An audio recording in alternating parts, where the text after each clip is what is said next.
This is Nan McKay, and this is part of our Pivot to Soar series. We're interviewing trailblazers who have pivoted away from their former career to another venture by creating a business. Our guest today is Karlene Hibbert.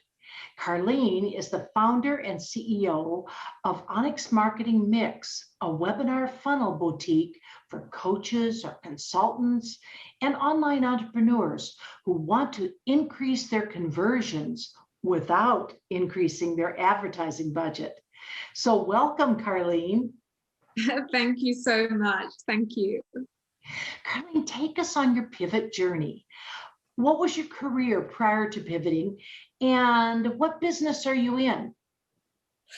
Oh, thank you. So what I did before actually was nursing. And a lot of people say, wow, nursing to tech, that's really interesting. But yeah, what I used to do was a nurse. That's what I'm a nurse by profession. That's what I used to do, and did that for many years, and then decided I wanted to do something different. So whilst doing nursing, I decided I wanted to learn about online marketing. So I learned about online marketing, and then I decided I wanted to do that full time, because obviously when you're running your own business, you have more autonomy, and when you're doing nursing, you have all of these shifts that you have to do, and it was an amazing job, but I just got to the point where I was ready to do something else. So yeah, that's what I used to do, and then I shifted on to online marketing. Now, in online marketing, there's lots of different areas that you can go in. So yeah, I had a look at what those were, and then I made a choice on one that I felt happy with and I felt comfortable with. So tell us a little bit about that one that you did choose. Got it. Okay. So I can remember being part of Frank Kern's Inner Circle. And what I learned there was before chatbot funnels even, was funnels and email marketing funnels. And I thought, I like this. This is a great product to actually offer to someone. And it was then that I realized that I was actually quite techie minded, and I didn't realize that before. So then I started building email funnel for clients, and they were doing very well at that. And then when chatbots came through, it was Frank that actually introduced me to that way back in 2017. I was just looking at my notes the other day. And then I started building chatbots, and I just felt this made so much more sense. I liked the logic. I liked the fact that you could get more people to see your message because the open rate was so much higher and the click-through rate was so much higher. Now, with funnels, what I enjoyed doing, the kind of funnels that I would build for my clients, was webinar funnels. So I would build funnels that would send people, after somebody would register for a webinar, they would get a confirmation, and then they would get the reminders, and then they would get the follow-up after that. Now, I decided to take that same framework and use it with a chatbot, except with a chatbot, you could also, which I discovered through playing around with chatbots and trying to do different things with them and just having a lot of fun with them, I could also use the chatbot to register someone for a webinar. So that was a real added bonus, because when you have someone go to your landing page, there's a fall off rate that you have when you go to a landing page. Not everyone who goes there is actually going to sign up, and that's just the way things are. But with a chatbot, because the entry point is actually so seamless, you're going from a Facebook ad to Facebook Messenger. You're not actually going from one platform to a different platform. So because of that, you actually reduce the friction. Now, because you reduce the friction, you're actually going to get more people doing what you want them to do. So with that, you're able to get more people who actually register for your webinar. Now, because you've got more people registering, you're gonna have more people showing up, and you're gonna have more people showing up because now they're in your chatbot, and the average open rate is 80%. So if you think about having let's say you have 100 people who register for your webinar. The average open rate is around 24% for email, and the average click-through rate is about 5%. So let's say you have 100 people who register. You're only going to get 24 of those people who actually open, and then only 5% of that 24% who actually click through and take the action that you want them to take. So because of that, you're not going to get as many people showing up to your webinar.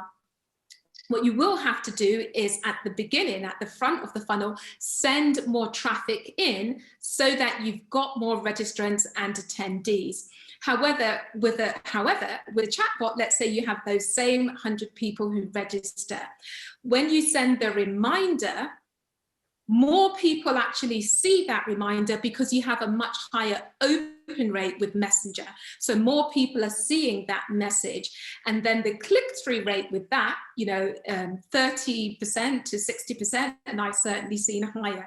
So you have more people clicking through and taking the action that you want them to take. So because of that, you actually get more people showing up to your webinar. And of course, the more people who see your offer, then the more conversions you can make at the end of the day. And my clients generally see with their registration, definitely at the very minimum, a double and, a 2x increase in their registrations. And one of my clients saw a 4x increase in her registrations, and then a 2x increase in her attendees. And another client, she went from a 19% attendance rate to a 49%, let's call that 50% to use round numbers, to a 50% attendance rate. So you can see how powerful chatbots are. And we did that with chatbots. And with that particular client, she was normally only getting 4 people to convert at the end. And a conversion for her was that they would sign up for a strategy call. And she went from 4 strategy calls that she would normally get to 14. And she said, Karlene, I think I only got 14 because I didn't open my calendar up enough. And she felt if she had actually opened the calendar up more, she would have actually gotten more strategy sessions, but she wasn't anticipating getting that much because she would normally only get 4, but it went from 4 to 14. And another client, she also increased her attendance rate, and she almost doubled her, she was running a membership, and I think it was close to 38% more people that she actually got registered for that membership than she normally would. So using chatbots are really positive. It's really, really beneficial. And I know some people may have negative connotations around the word bots, and rightly so. Unfortunately, there are some bots out there that just spam, and when you say the word chatbot, people think about that experience. So when I build a chatbot for people, the first thing that I want to do, Nan, is disarm them. So I make it entertaining at the beginning, and I find that disarms them and they forget that they're actually in a chatbot. So because I'm on Clubhouse a lot, when people come over to my chatbot from Clubhouse, it says, oh, hi, my name is Bubbles. I'm Karlene's chatbot assistant. Is she over there on Clubhouse? She's always there, and she leaves me here to do all the work. But that's okay, because I love meeting people like you. And I know she wants you to have this ebook. And so that straight away disarms people. They start laughing, they start chuckling, and they want to click through to see what the next thing is. They sort of want to get their cheese. So they're having fun with your brand. They're having fun with your business. And whatever you're offering, they may not want it there and then. But what happens is you're making yourself memorable, because they will remember, oh, what was that brand or that company that I went to where, you know, they had that chatbot that was really funny. They may not remember you, or they may not remember your name, but remembering that experience, they can then track back and try and find you. You make yourself more memorable and you make yourself stand out, as opposed to, you know, them having gone to another site where it's just another landing page. You know, it's more difficult to stand out. But when you have a chatbot and you make it entertaining and you make it educational, you have people clicking through, Nan. And, you know, as we all know, I think it's between 7 and 12, or it may even be up to 20 by now, clicks that, or interactions that somebody have to have with a business before you develop that know, like, and trust factor. And a chatbot helps you to get those clicks in, because people are clicking, you know, the way it's set up, there's buttons that people click to get to the next message. So you're getting those clicks in and you're helping people to know, like, and trust your brand and have fun. You know, where people have fun, they're going to come back to, because they want to have that experience again. So it makes it memorable. It disarms people, because I know that people have negative connotations. So knowing that, one of the first things I want to do when I do build bots for other people is just disarm them straight away, and they forget that they're actually in a bot because they're having fun. So yeah, I could go on and on. Well, I actually took your webinar, and I really encourage people to do that, especially if they are thinking about doing a webinar themselves, because the thing that I really got out of it, first of all, is just knowing what a chatbot is. And that's the little information that pops up when you do a particular action. And that is pre-programmed. And that's what you're talking about. So the interesting part for me was, you said, if you don't do it like this, what happens is that somebody doesn't register. And so you're trying to figure out what, on a spreadsheet or something, who registered, who didn't, then what's the next step? And you're trying to do all this manually, where you're doing it in a very automated fashion. So it lets me spend my time doing something like interviewing, rather than trying to figure out which person did this particular action and who I have to follow up with. I love it. I love the idea. Yeah, that's absolutely beautiful. And that is one of the benefits, because, you know, you can see who did what when. So then your follow-up can be behavioral. And like you say, some people think, oh, but what will the bot say? The bot is you. It's your personality in digital land, if you will. So what I often do is I will talk to somebody, understand their personality a little bit more, and then infuse that personality into the chatbot so it sounds like them. But like you said, it's pre-programmed messages. So it's messages that you actually put there that people are actually seeing. It's not something from anywhere else except you and your personality. So yeah, that makes it fun. And like you said, people then just click on the buttons. It's very easy. They don't have to do a lot. Just click on the button and then they get a response, and then they go to the next thing. Or you could even ask them something like what I asked my client. My bot says, you know, what is your biggest challenge? Is it registrations? Is it attendees? Or is it conversions? So the chatbot is there doing research for you. So now when I know what someone's biggest challenge is, in my webinar, I believe the webinar you went through was an automated one, but I'm going to be doing a live one on Thursday. I've actually found the courage now, and I will talk about this, to actually do live webinars. Now, I used to hide, Nan, behind automated webinars because I didn't feel confident enough to do live webinars. But since Clubhouse has come out and I've, you know, found the courage to go on stage, and I'm not always comfortable to go on stage, just in case there's anyone out there who thinks, you know, this is just everyone who's confident who goes on stage. No, I'm not always confident, but I find the courage to go on stage and ask a question. And, you know, people are, you know, more people are understanding that what I do is chatbots, so they're asking me to come in their rooms. And when I'm talking about what I love and, you know, what I enjoy doing, it doesn't feel as scary. So if anyone is out there and they feel, oh no, I could never go on Clubhouse, when you do, just, you know, even if it's just raise your hand, just find the courage to do so, and, you know, talk about what you enjoy doing, because then it will feel a lot more natural. So when I actually ask people these questions, this is research for me, and sometimes they can click a button, or, you know, I can say, have the chatbot say, what is your biggest challenge? What are you most looking forward to learning?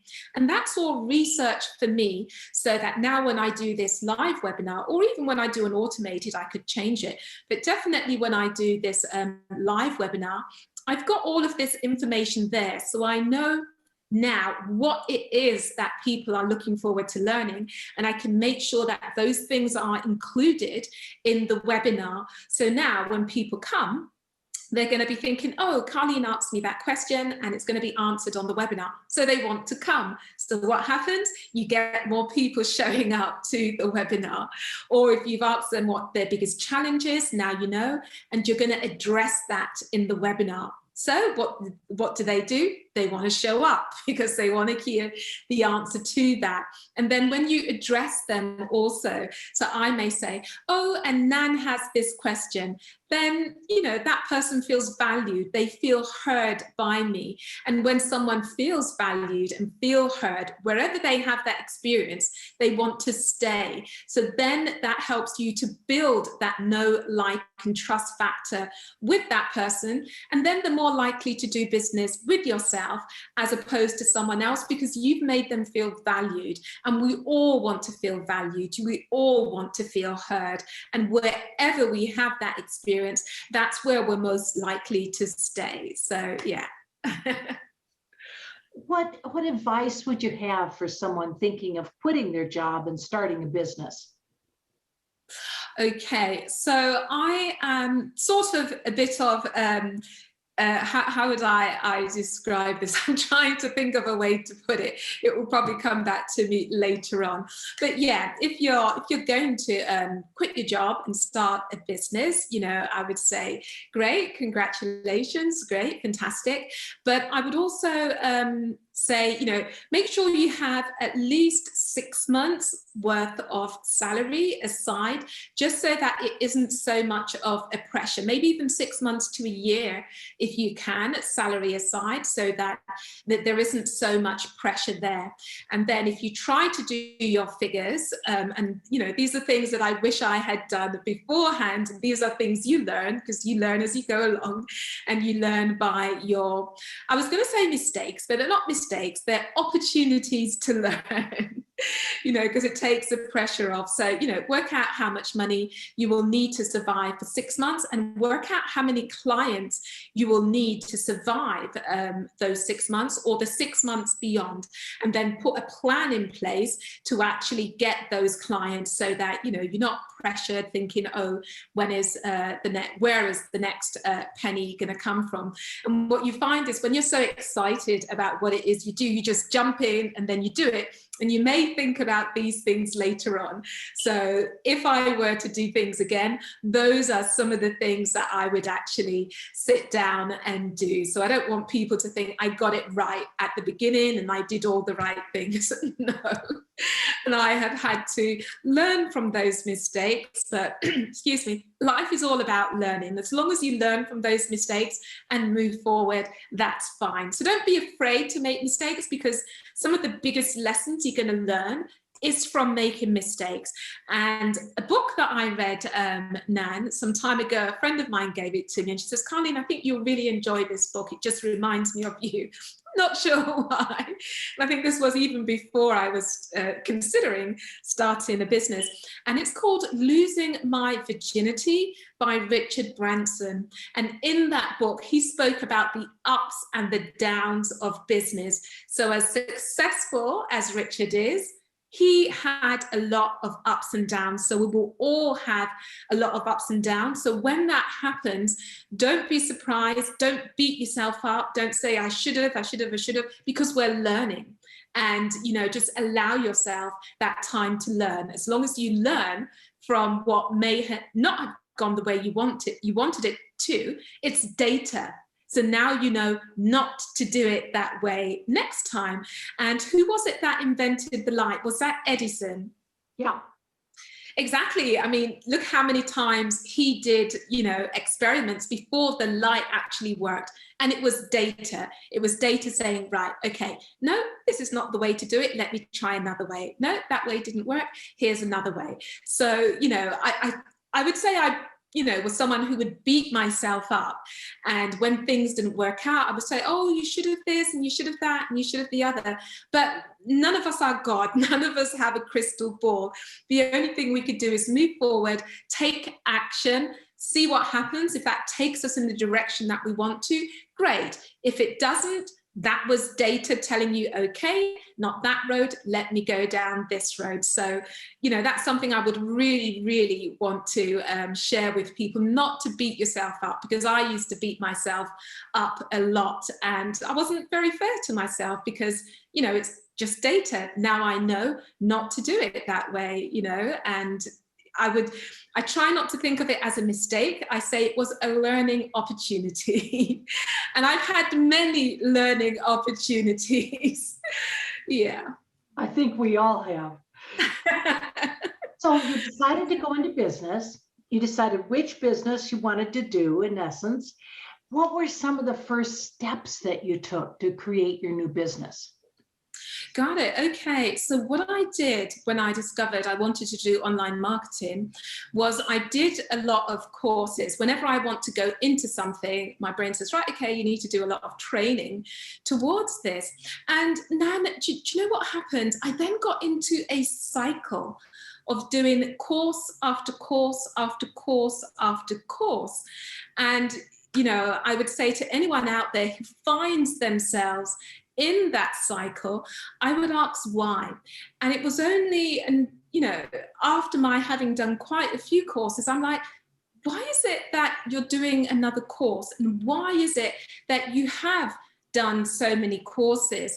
And what I discovered, Nan, was that I lacked confidence in myself and I was looking for reassurance. And I thought, okay, well, if I do another course, then I'll feel more confident, which didn't actually make sense because when I did work for clients, they got great results. So I didn't actually need to do those courses. But what I thought was I need to have another coach so that it would, if I have a coach, I would be able to move faster because they've already been there.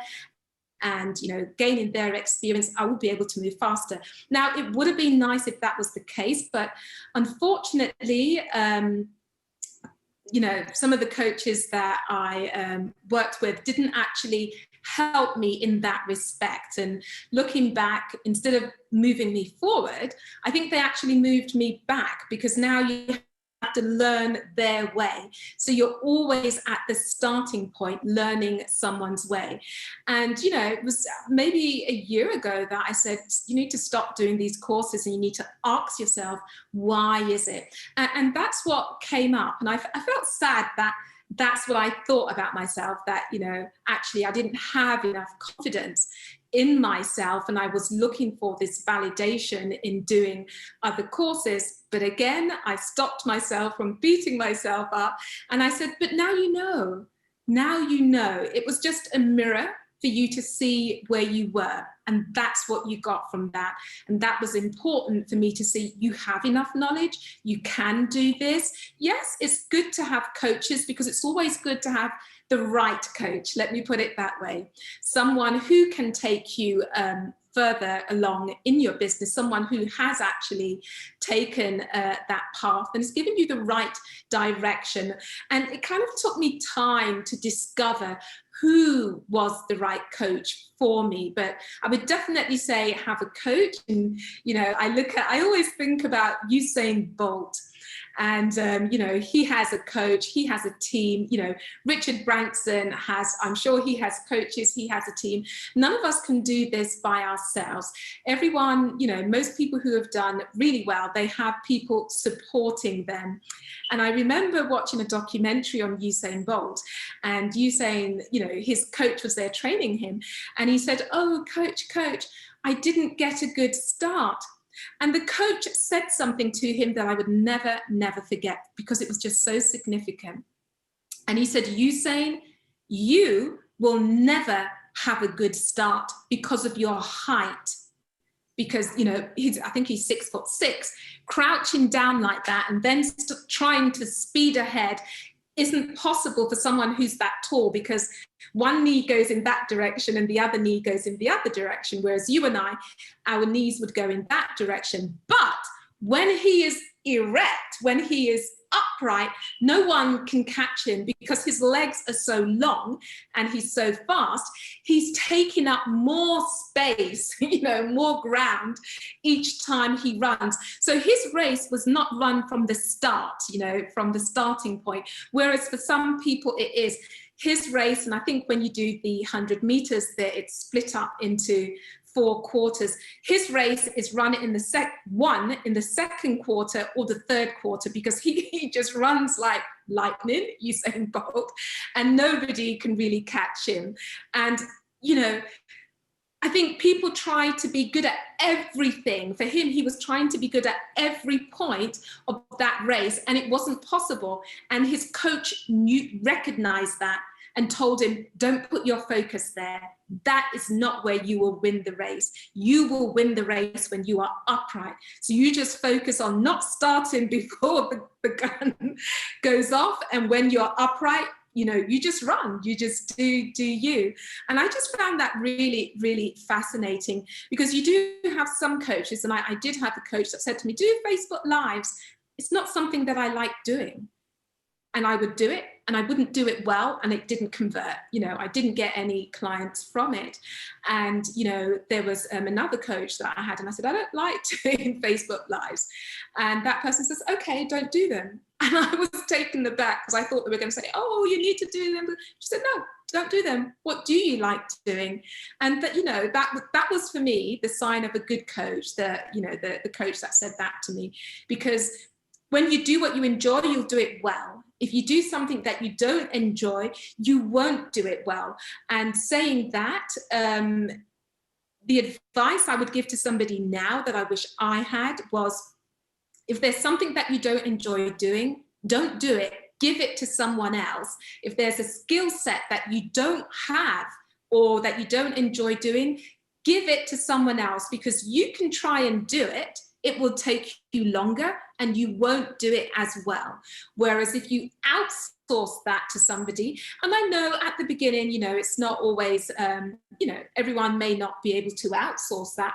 But if you just become aware of the things that you enjoy doing and the things you don't enjoy doing, and try to outsource those other things, I think you will actually move forward in business quicker, because now your time is going to be spent on the things that you enjoy doing and you do well. And then you will have these other people supporting you with the things that they do well. And because they enjoy that and that's what they do, they will do it quicker.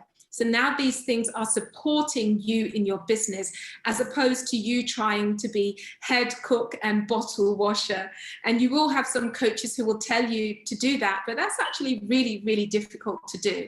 And that's something that I had to learn over time, that, you know, I can't do everything, you know, because then you're there spinning so many different plates, and plates then gonna fall, you know. So yeah, that's something I had to learn the hard way. And if, you know, if there's anybody listening who's going to go into business, if you're able to, just you know, get a piece of paper, write down the things you enjoy doing and the things that you would like to outsource, and if you're able to, do that, or the things you would like to outsource in the future when you're able to. I would say I would have loved to have had that piece of advice when I started out. So yeah. Well, you gave 2 good pieces of advice, and I think that you're absolutely right. And I had some of the same problems. Sometimes people that you hire, people that are experts supposedly at something, so expert / coach, whatever.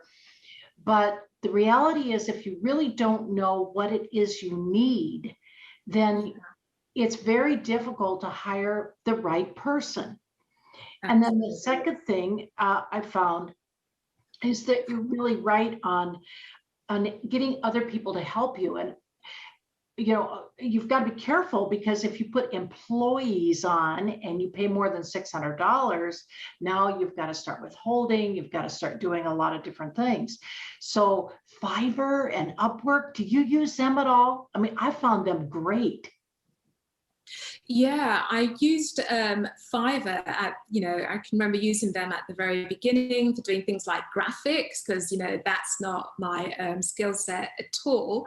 And there was, I can't remember what it is, there was something else, but it was mostly graphics that I got them to do. And like you said, yeah, you're not always aware of how to actually make sure you're finding the right person. Then when you do, doing your due diligence, how do you check? Because you don't know what you don't know, and unfortunately, some of this stuff you learn with time, and you're hoping that when you take on a coach, they will actually shorten that learning curve for you. But then you need to have know what the due diligence is in taking on a coach. And I would say, when you do take on a coach, make sure you find out, and it's written down very clearly, what the deliverables are, because some people say, I will coach you.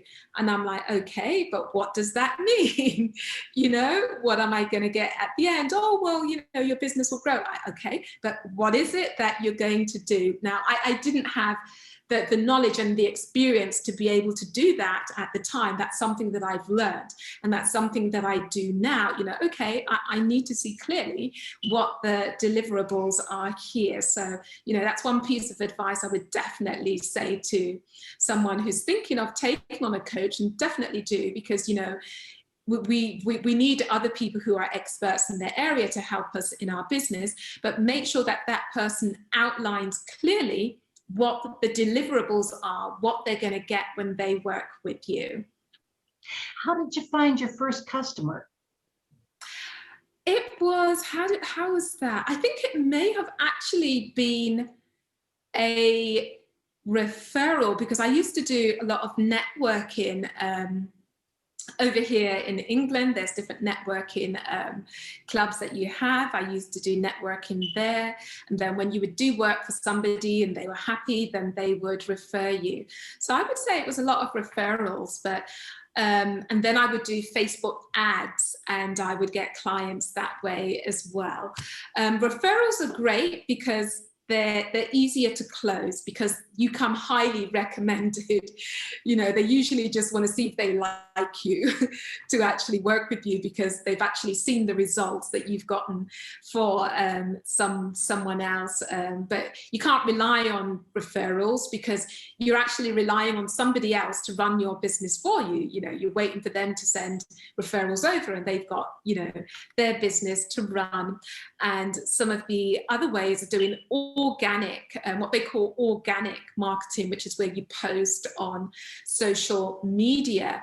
But and I've done that, and I wouldn't say with that, if it depends on whether you have more time than money. If you have more time, it's often recommended that you do social media and you post. People will see your expertise, and then you will draw people to you. But if you can afford to pay for ads, then do ads.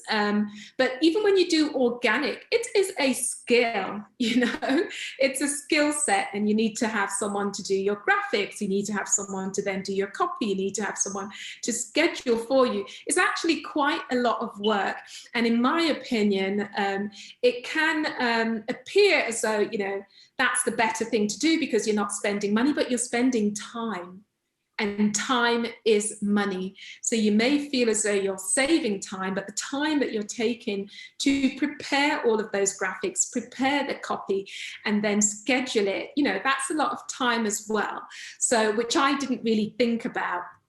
So if anyone is thinking of doing that, I would definitely say, consider those things as well. It may be time, and you're not paying out cash, but you are paying out cash because it's your time, and your time is money. So for me, I would say what I prefer to do now, and something that I did before, and then I did organic. And, I don't regret doing organic, because it's all about learning and discovering what works for you and what you enjoy doing. So what I'm doing now is I'm moving back into doing ads. So I'm going to be doing Facebook ads, because I would say that was something that was more effective for me. But for somebody who likes doing graphics and likes doing copy and likes scheduling posts, that will work for them. And there are a lot of people who do run their business that way, by doing posts, and they're very effective. So it's about what fits you and what you feel comfortable with and what you feel happy with. So I wouldn't say, don't let anyone pigeonhole you into what they think you should do. Think about what you're happy doing, because if it's not what you're happy doing, one, you probably won't do it. Two, if you do it, you may not do it as well as if you were to do something that you do enjoy doing. And maybe have a mix of the two, because when you do Facebook ads, people are then going to look to see what you do have out there, because they're trying to get to know you.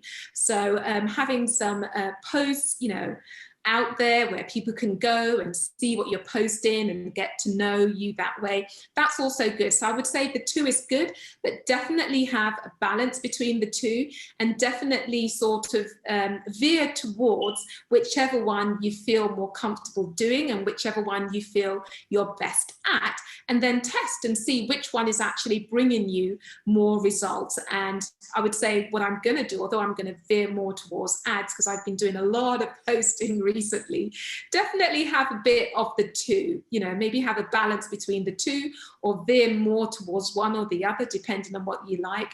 But have some posts out there on social media, so when people go to your ads and then they're looking to learn more about you, they will see some stuff, they will see some posts out there that they can see and get to know, like, and trust you a little bit more. You've just given us so many wonderful tips and guides. I really appreciate that. And I think people will find them very, very valuable. What's your biggest tip for women thinking about becoming an entrepreneur? Do it. Just go ahead and do it. Just listen to Nike and go ahead and do it, because it's okay. And we all get caught up in our heads, and we all get caught up in procrastination and thinking, should I do it? Shouldn't I do it? And if those questions come up, then answer them. Why shouldn't I do it? And list those questions, and then see if you can answer them. And then also list the questions as to why you should do it as well, and for me, it's the autonomy.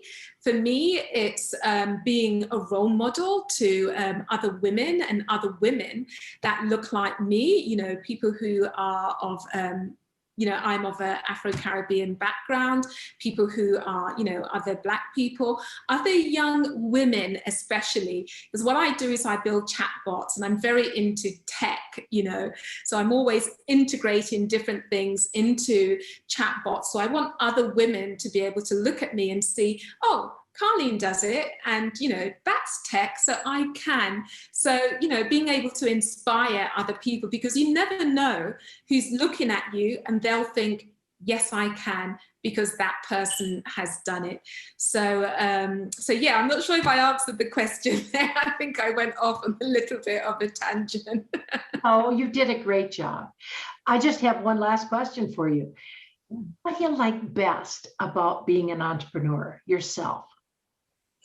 Okay, the autonomy, being able to do what I want to do when I want to do it, because when I worked as a nurse, you had to get up very early in the morning, and sometimes I would do 12-hour shifts. Now, granted, sometimes I still do 12-hour shifts with what I'm doing, but I just really enjoy building chatbots, and sometimes I just want to get to the end of what I'm doing, and it might be a 1 o'clock or 2 o'clock in the morning, but I enjoy that. But when it's done, then the next day I'll have a bit more time to myself. So I enjoy having that autonomy I enjoy meeting other women in business. I think that's a really big thing for me as well. And, just networking with other people who are also, taking this road to run their own business. And those are some of the things that I like. Well, I think you've been very, very helpful. Do you have anything else you'd like to add or tell people? Let me have a think. Apart from just do it, and if one thing that you could do is, before you leave your job completely, is to the business that you want to do, if you can, do it alongside your business, so that you still have the security of your business there, and of your job there. And you might really enjoy your job. You might not want to leave your job, but so you can continue doing your job. And if you're able to, if you have some time and you have something else that you want to do, and you want to start running your own business, then do that as well. And I know, many of us may not have the time to do that, but that may be another way to ease yourself into running your own business. So you're running it alongside doing a job. You have that security of your job, and that job can actually fund the new business that you're wanting to do. And then when that business is actually generating, close to or as much as your current job, then that if you want to, you can leave that job knowing that your new business is actually supporting you the way that your job was. And that might be a point at which you could then say goodbye to that job and then run your own job. You run your business yourself. So that might be a way to ease into it. And that might have been the way that I should have gone. But I can be someone who just likes to go ahead and do something. So I just relied on savings to actually run that business. But yeah, if you want to do it, don't get to the point where you think, oh, I wonder what it would have been like if. I think that's a really painful thought to have, not knowing. Even if you do it and you fail, that is okay. That's how we all learn. And a lot of these successful businesses and people that we know failed many times. Edison failed many times. Richard Branson failed many times. We all fail many times, but we all learn from that. It's about learning and moving forward, picking yourself up, dusting yourself off and going again. I used to look at failure as something very negative, but now I've just rewired my brain, as it were. And, I just look at it as a learning experience. And I remember, Nan, when I was learning to drive and I was going to take my test, and my driving instructor said something that was really significant. He said, "You're going to make mistakes. Don't worry about it. You're going to make mistakes. It's okay. But just remember everything that I've taught you and do everything that I've taught you." And I passed. And I was really surprised. I wasn't expecting to pass because I wasn't a confident driver. And I did make mistakes, but you're allowed to make mistakes. And when you have your driving test, I don't know how many mistakes you're allowed to make, but they acknowledge that you're human and you're not perfect. You're not going to get everything right all the time. So when I had that test, I don't remember what number of mistakes were that you're allowed to make, but I obviously made less so that I actually did more things right than I did wrong. So I actually passed. But when he said that to me, that put me at ease. And that took the pressure off me. And I think when I went into business, I was expecting to get everything right all the time. And when I didn't, I would beat myself up. So, starting again, that's something that I wouldn't do now. You're learning. We're all learning. And it's just data. Right, okay, that wasn't the right thing to do. Okay, this is the right thing to do. It's all about gathering data, and that's life, I would say. As we go along, we learn, we gather data, and we make better decisions because now we have that information, we have that experience behind us. So I think what I would like to leave people with is it's okay to make mistakes and consider it data and consider it a learning experience. It's okay. And I didn't allow myself that enough at the beginning. And it doesn't help you to beat yourself up. You don't move forward with that. So just allow yourself to, learn, have those learning opportunities. Yeah, that's what I'll say. Allow yourself to have those learning opportunities. It's okay. Well, thank you so much, Karlene. If people want to get in touch with you, do you want to give your website address? Oh, thank you so much. Yes, my website is www.onyxmarketingmix, and that's ONYX, Onyx as in the stone, marketingmix.com. Or you can go to my Instagram, which is Karlene Hibbert.cfs for Chatbot Funnel Strategist. So Karlene Hibbert.cfs, and I would look forward to hearing from anyone. Look forward to that. Thank you so much for participating. We appreciate it. Oh, thank you so much. This was fun. I really enjoyed it. It was great being here. Thank you for having me.